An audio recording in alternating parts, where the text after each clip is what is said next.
mu yandi makuru agezweho kano kanya mu karere ka Nyamasheke abafungiye jenoside bakarekurwa bafungiwe ingengabitekerezo yayo. Ni amakuru turi gukesha Imvaho Nshya /com/rwa. Usekanabo Calixte w'imyaka 67 na Kanyandekwe Evariste w'imyaka 48 bakatiwe batawe muri yombi bakekwaho ingengabitekerezo ya jenoside mu gihe bombi bigeze gufungirwa uruhare bagize muri jenoside yakorewe abatutsi mu 1994 bakarekurwa batarangije igihano. Aba bagabo bombi bafungiye kuri sitasiyo y'urwego rw'ubugenzacyaha RIB ya Kagano mu karere ka Nyamasheke mu gihe iperereza rikomeje ku byaha bakurikiranyweho. Usekanabo Calixte yatawe muri yombi akurikiranyweho kubwira umukecuru w'imyaka 72 warokotse jenoside yakorewe abatutsi ko yamukata ijosi. Uwo mukecuru utuye mu mudugudu wa Rwesero, akagari ka Rwesero, umurenge wa Kagano, avuga ko ayo magambo yayamubwiye ubwo yamufatiraga mu cyuho amaze kumwiba igitoki mu murima uherereye mu mudugudu wa Mutusa. Usekanabo Calixte yahamwe n'ibyaha bya jenoside yakorewe abatutsi aburanishwa n'urukiko rwa Gacaca rwamukatiye gufunga imyaka 9 ariko afungwa imyaka 2 gusa. Imyaka yari isigaye yagombaga kuyikoramo imirimo nsimburagifungo ifitiye igihugu akamaro, ariko ngo nayo yayikoze mu myaka 2 n'igice gusa. Bivugwa ko yakomeje kwihishahisha mu mudugudu wa Mutusa, yakumva hari abajujura ko atarangije igihano agahungira mu Bugarama mu karere ka Rusizi.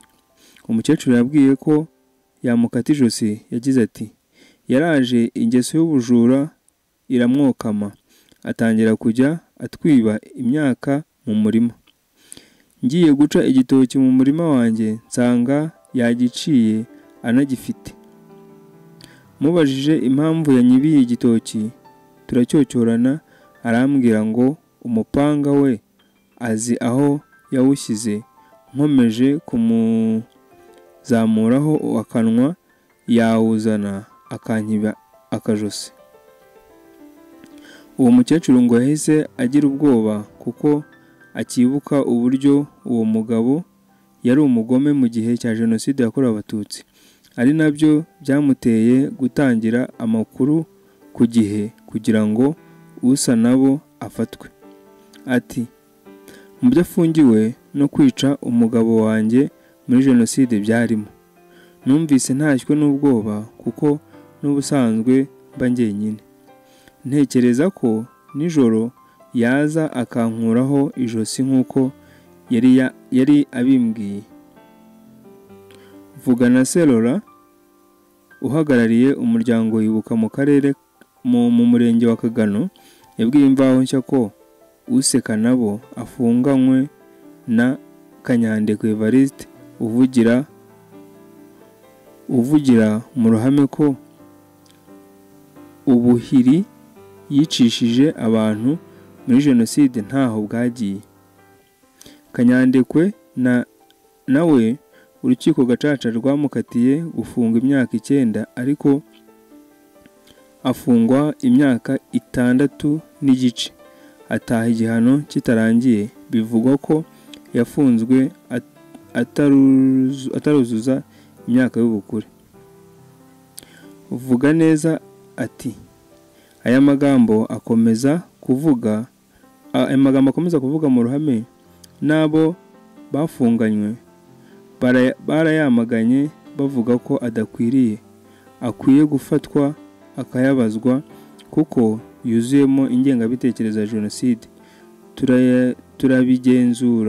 turabigenzuye dusanga ko abyigamba buri gihe turamufata nawe ashyikirizwa ubugenzacyaha. Vuganeza Laurent akomeza ahamya ko uretse ayo magambo yuzuye ingengabitekerezo ya jenoside bavuga, abo bagabo bakwiye gukurikiranwa bundi bushya ku byaha bahaniwe, bakaba barangiza igihano. Umuyobozi w'akarere ka Nyamasheke Mupenzi Narcisse yemeje ko aba bagabo batawe muri yombi ndetse bakaba basanze abandi 4 bafungiwe ingengabitekerezo ya jenoside.